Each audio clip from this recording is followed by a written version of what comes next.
নমস্কাৰ ছাত্ৰ ছাত্ৰীসকল আজিৰ এই ভিডিঅ'টোত ক্লাছ 6 গণিতৰ দ্বিতীয় অধ্যায় সংখ্যাৰ বিভিন্ন প্ৰকাৰৰ টাইপছ অফ নাম্বাৰৰ আমি প্ৰাইম ফেক্টৰাইজেশ্যন অৰ্থাৎ মৌলিক উৎপাদক বিশ্লেষণ আলোচনা কৰিম। ইয়াৰ আগতে তোমালোকক ইয়াৰ এক্সাৰসাইজটো আলোচনা কৰিছোঁ, এক্সাৰসাইজ 2B। এতিয়া আমি 2C আলোচনা কৰিম এক্সাৰসাইজ। তাৰ আগতে 2Cৰ আগত যিখিনি জানিবলগীয়া কথা আছে সেইখিনি আমি ডিসকাস কৰিম। সো মৌলিক উৎপাদক বিশ্লেষণ। মৌলিক উৎপাদক বিশ্লেষণ মানে কি? এতিয়া মৌলিক সংখ্যা কি তোমালোকে গম পালা, আৰু উৎপাদক বিশ্লেষণ মানে হ'ল ইয়াত ধুনীয়াকৈ দিয়া আছে যেতিয়া কোনো সংখ্যাক তাৰ উৎপাদক কেইটাৰ পূৰণফল হিচাপে প্ৰকাশ কৰা হয় তেতিয়া সংখ্যাটোক উৎপাদকত বিশ্লেষণ কৰা বুলি কওঁ। বুজি পাইছা? উৎপাদক বিশ্লেষণ মানে হৈছে যেতিয়া কোনো এটা সংখ্যাৰ আমি কি কৰোঁ তাৰ উৎপাদকৰ পূৰণফল হিচাপে প্ৰকাশ কৰোঁ। অৰ্থাৎ 36 টো দিয়া আছে, 36 টোক আমি কি কৰিব পাৰোঁ 2 × 18 লিখিব পাৰোঁ। এতিয়া 2 আৰু 18 টো কি হ'ব ইয়াৰ উৎপাদক 36ৰ, সো ইহঁতক উৎপাদকৰ পূৰণফল হিচাপে প্ৰকাশ কৰিছোঁ। এতিয়া সেই 36ক আমি 2 18 2 গুণ কি কৰিম আমি এবাৰ 2 2 4 পূৰণ 9 তেনেকৈ লিখিব পাৰোঁ। অৰ্থাৎ আমি কি কৰিছোঁ চোৱা 2টো এইটো সেমে ৰাখিছোঁ, 18টো আমি কি কৰিব পাৰোঁ 9 আৰু 2 পূৰণফল হিচাপে লিখিব পাৰোঁ। ঠিক তেনেকৈ তাৰ পিছত কি কৰিছোঁ এতিয়া চোৱা 2 দুটা হৈ গ'ল, এই দুটা, তাৰপিছত 3টোক আকৌ 3 পূৰণ 3 লিখিছোঁ। বুজি পাইছা? অৰ্থাৎ আমি 36ক কি কৰিছোঁ তোমাৰ 2 পূৰণ 2 পূৰণ 3 পূৰণ 3ত লিখিছোঁ। বুজি পাইছা? ঠিক তেনেকৈ আমি 36ক কি কৰিব পাৰোঁ তাৰ দুটা উৎপাদক 3 আৰু 12ৰ পূৰণফল হিচাপে লিখিব পাৰোঁ। সেইটোক আকৌ আমি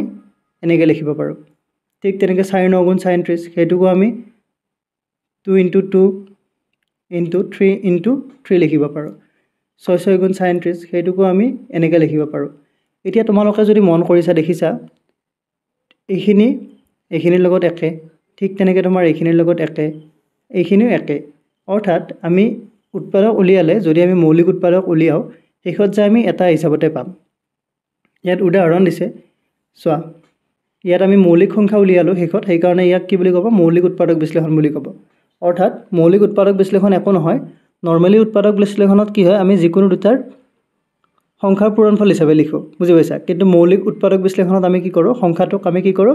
মৌলিক সংখ্যা নোপোৱালৈকে ভাঙি থাকোঁ। শেষত যেতিয়া মৌলিক সংখ্যা পাম তেতিয়া আমি তাত এৰি দিম। ঠিক তেনেকৈ ইয়াত তোমালোকে চাব পাৰা 28টোক 14 দুগুণ 28 দুটা তোমাৰ ফেক্টৰৰ পূৰণফল হিচাপে লিখিছে।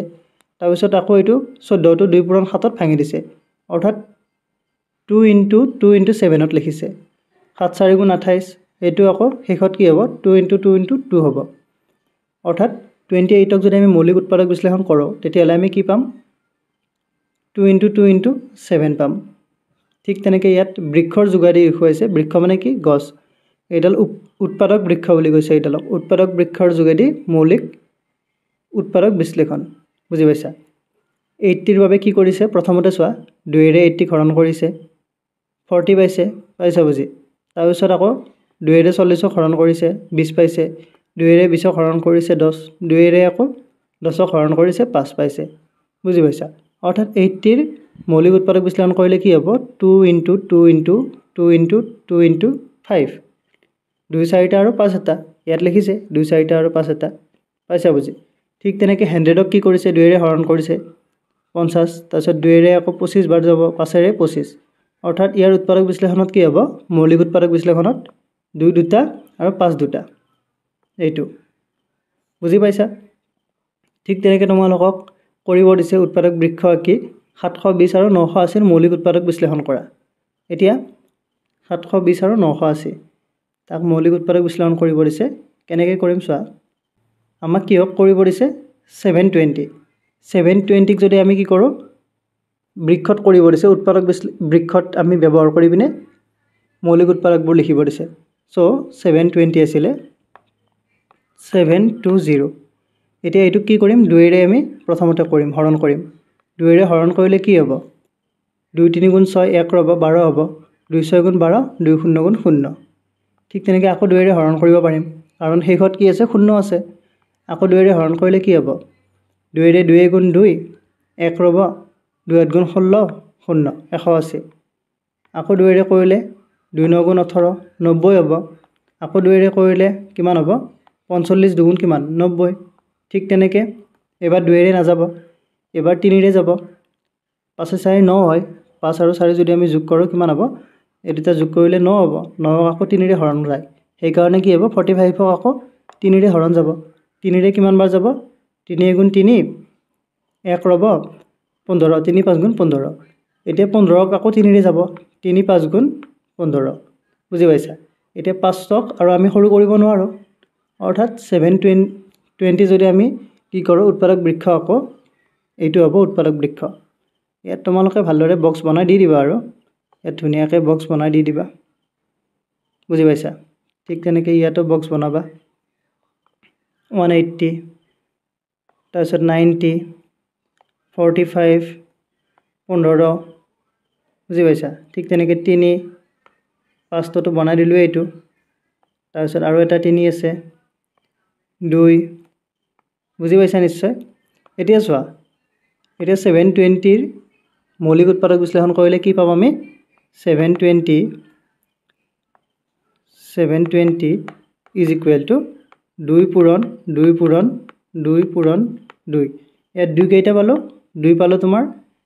4টা তাৰপিছত 3 দুটা আৰু 5 এটা বুজি পাইছা চ' 3 ইনটু 3 ইনটু 5 এইটো হ'ব তোমাৰ 720ৰ মৌলিক উৎপাদক বিশ্লেষণ ঠিক তেনেকৈ তোমালোকে 980টো কৰিবা নিজে কৰিবা এতিয়া তাৰপিছত চাম আমি কি দি আছে চোৱা ইয়াৰ পিছত কি দি আছে expression of prime factorization by repeating division method অৰ্থাৎ আমি এইটো হৰণ কৰিও কৰিব পাৰোঁ ৰিপিটিং ডিভিজন মেথড মানে কি হৈছে বাৰে বাৰে হৰণ কৰি আমি বাৰে বাৰে হৰণ কৰি পিনেও আমি কি কৰিব পাৰোঁ মৌলিক উৎপাদকত প্ৰকাশ কৰিব পাৰোঁ যেনেকৈ ইয়াত কৰিছে 880 অৰ্থাৎ 880 ইয়াক বাৰে বাৰে হৰণ কৰি পিনে কৰিছে তোমাৰ যিটো আমি বৃক্ষ পাইছিলোঁ উৎপাদক বৃক্ষ তাতো সেই সেমেই আছিলে হৰণ কৰাটো কিন্তু ইয়াততো তোমাৰ প্ৰচেছটো ধুনীয়াকৈ কৰি দিছে হৰণ কৰাটো দেখুৱাই দিছে বুজি পাইছা কিন্তু তাত তোমাৰ হৰণটো আমি কৰি চাব লাগিলহেঁতেন কাষত কৰি চাব লাগিলহেঁতেন বা তোমালোকে যদি অলপ নেওতাখিনি ভালদৰে মুখস্থ আছে তেতিয়াহ'লে ডাইৰেক্ট মুখে মুখে কৰিব পাৰিবা এতিয়া ইয়াত চোৱা ইয়াত কি কৰিছে বাৰে বাৰে হৰণ কৰিছে 2ৰে কৰিছে 880 440 পালা ঠিক তেনেকৈ আকৌ 2ৰে কৰিছে 220 আকৌ 2ৰে কৰিছে 110 আকৌ 2ৰে কৰিছে তোমাৰ 55 এবাৰ 55ক 5ৰে কৰিছে 11ৰ 1ৰে কৰিছে বা 11টো পোৱাৰ পিছত আমি নকৰিলেও হ'ব কাৰণ 11টো এটা কি সংখ্যা মৌলিক সংখ্যা চ' ইয়াত কৰি পিনে আমি এইটো পালোঁ 2 কেইটা পালোঁ 4টা আৰু 5 আৰু 11 পাইছোঁ বুজি পাইছা এতিয়া সাধাৰণ উৎপাদক আৰু সাধাৰণ গুণিতক সেইটো কি হ'ব সাধাৰণ মানে হৈছে জেনেৰেল কমন দুইটাতে যেতিয়া থাকিব সেইটো কি বুলি ক'ব সাধাৰণ বুলি ক'ব সাধাৰণ উৎপাদক আৰু সাধাৰণ গুণিতক এতিয়া চোৱাচোন 6ৰ কি কৰিছে 1 × 6 2 × 3 বুলি লিখিছে অৰ্থাৎ 6ৰ উৎপাদক কি হ'ব এইকেইটা 1 2 3 আৰু 6 ঠিক তেনেকৈ 18টো কি লিখিছে 1 × 18 2 × 9 3 × 6 অৰ্থাৎ 18ৰ উৎপাদক কেইটা এইকেইটা হ'ব 1 2 3 6 9 আৰু 18 এতিয়া চোৱাচোন এই যিটো তোমাৰ আমি 6ৰ উৎপাদক কেইটা পালোঁ আৰু তোমাৰ 18ৰ উৎপাদক কেইটা পালোঁ এইকেইটাত কেইটামান কমন আছে অৰ্থাৎ দুইটাতে আছে 6ৰ উৎপাদক বিশ্লেষণ কৰোঁতে আমি কি পালোঁ উৎপাদক কেইটা 1 2 3 আৰু 6 পালোঁ এতিয়া তোমাৰ 18টো আমি কি পাইছোঁ 1 2 3 6 ইয়াতো আছে 1 2 3 6 বাকী 9 আৰু 18টো তোমাৰ 6ৰ উৎপাদকত নাই কিন্তু 18ৰ উৎপাদকত আছে এতিয়া এইটো কৈছে যে 1 2 3 6 এই উৎপাদক কেইটা 6 আৰু 18 দুইটাতে আছে বুজি পাইছা এতিয়া এইকেইটাক কি বুলি ক'ব সাধাৰণ উৎপাদক বুলি ক'ব কাৰণ দুইটাতে আছে সাধাৰণভাৱে আছে এইটো বুজি পাইছা ঠিক তেনেকৈ তোমালোকক 4 আৰু 9ৰ উৎপাদক বিশ্লেষণ কৰিব দিছে এইটো উলিয়াব দিছে এতিয়া 4 আৰু 9ত চোৱাচোন 4 আৰু 9ত মই ইয়াত 4 দুটা কৰি দিছোঁ 4ৰ উৎপাদক বিশ্লেষণ কৰিলে কি পাম আমি 2 × 2 পাম ঠিক তেনেকৈ 9ত কিমান পাম 3 × 3 তাতকৈ আৰু সৰু নহয় অৰ্থাৎ ইহঁতৰ সাধাৰণ উৎপাদক কি হ'ব 1 হ'ব কাৰণ 1টো কি হয় 4 আৰু 9 চবৰে কি হ'ব উৎপাদক হ'ব বুজি পাইছা 4 উৎপাদক বিশ্লেষণ কৰিলে আমি 1টো পাম 9 উৎপাদক বিশ্লেষণ কৰিলে আমি 1টো পাম সো ইহঁতৰ সাধাৰণ উৎপাদক কি হ'ব 1 হ'ব ঠিক তেনেকৈ দিয়া আছে চোৱা মন কৰা যে যদি এজোৰ সংখ্যা 1ৰ বাহিৰে আন কোনো সাধাৰণ উৎপাদক নাথাকে তেন্তে সেইজোৰ পৰস্পৰ মৌলিক সংখ্যা হ'ব অবভিয়াছলি যেতিয়া কোনো এজোৰ সংখ্যাৰ তোমাৰ কি হয় সাধাৰণ উৎপাদক 1 হয় অৰ্থাৎ সিহঁতৰ যেতিয়া গসাগু 1 হ'ব গসাগু তেতিয়াহ'লে কি হয় হিয়ত পৰস্পৰ মৌলিক হ'ব এইটো কথা ইয়াত দিয়া আছে এইটো নোট কৰিবা পৰস্পৰ মৌলিক সংখ্যা বুজি পাইছা ঠিক তেনেকৈ আৰু উলিয়াব দিছে তোমালোকক ইয়াত উদাহৰণ দিয়া আছে 4 8 12 ইহঁতৰ কি কৰিছে উৎপাদক উলিয়াইছে 1 2 4 8 1 2 4 8 12 1 2 3 4 6 8 এতিয়া সিহঁতৰ সাধাৰণ উৎপাদক কি হ'ব 1 2 4 1 2 4 টো কি হৈছে গোটেইকেইটাতে আছে 1 2 আছে আৰু এইফালে 4 পাইছা বুজি এতিয়া তোমালোকক কি কৰিব দিছে তলৰ সংখ্যা কেইটাৰ সাধাৰণ উৎপাদক উলিয়াবলৈ যত্ন কৰা মই এটা কৰি দিম তোমালোকে আৰু এটা নিজে কৰি ল'বা মই তোমালোকক কোনটো কৰি দিম চোৱা 5 15 আৰু 25 এইকেইটাৰ মই কি কৰিম উলিয়াই দিম তোমালোকে 12 16 আৰু 18 টো কৰি ল'বা 5 15 আৰু 25 5 এটা আছে 15 আৰু এটা আছে 25 এতিয়া 5ৰ উৎপাদক কেইটা কি হ'ব 5ৰ উৎপাদক 1 আৰু 5 হ'ব কাৰণ 5টো মৌলিক সংখ্যা ঠিক তেনেকৈ 15ৰ কি হ'ব 5 3 গুণ 15 আমি জানো সো 1 হ'ব তাৰপিছত 3 হ'ব 5 হ'ব আৰু 15 হ'ব 25ৰ কি হ'ব 5 5 গুণ 25 সো 1 হ'ব উৎপাদক কেইটা লিখি আছোঁ মই ঠিক তেনেকৈ 5 হ'ব তাৰপিছত 1 5 আৰু 25 এই তিনিটা এতিয়া ইহঁতৰ সাধাৰণ উৎপাদক কি হ'ব ইয়াৰ সাধাৰণ উৎপাদক হ'ব 1 টো ইয়াতো আছে ইয়াতো আছে ইয়াতো আছে 5 টো তোমাৰ ইয়াত আছে তিনিটাতে আছে 5 টো সো সাধাৰণ উৎপাদক হ'ব 1 আৰু 5 হ'ব পাইছা বুজি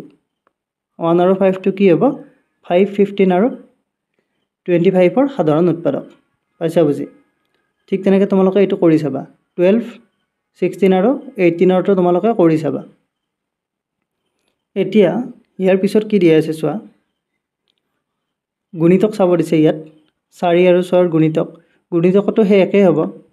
গুণিতক উলিয়াব দিছে 4ৰ গুণিতক উলিয়াইছে ইয়াতে চোৱা 4ৰ এইকেইটা গুণিতক উলিয়ালে 4ৰ গুণিতক কেইটা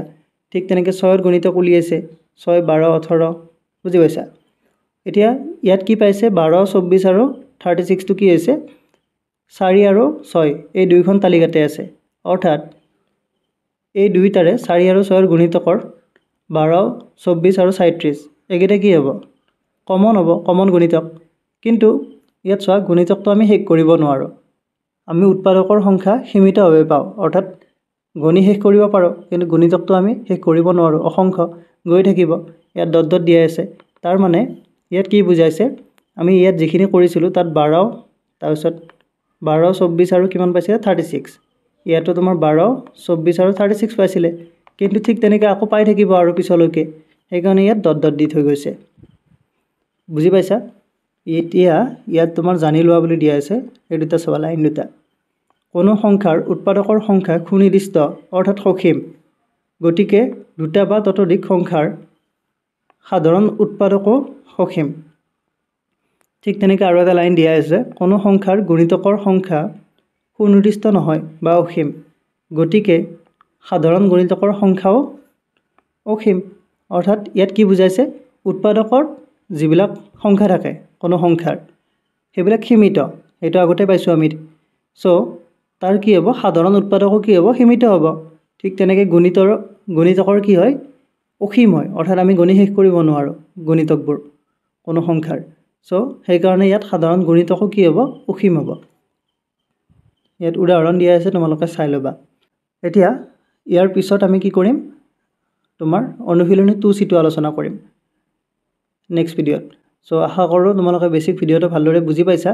যদি ভিডিঅ'টো কিবা ডাউট আছে তেতিয়াহ'লে তোমালোকে কমেণ্ট কৰি সুধিবা মই নেক্সট যেতিয়া এক্সাৰচাইজৰ ভিডিঅ' বনাম তেতিয়া লগে লগে তোমালোকৰ ডাউটটো ক্লিয়াৰ কৰি দিব পাৰিম আশা কৰোঁ ভিডিঅ'টো চাই ভালদৰে বুজি পাইছা যদি ভিডিঅ'টো ভাল লাগিছে like comment share and subscribe কৰি দিবা থেংক ইউ থেংকছ ফৰ ৱাচিং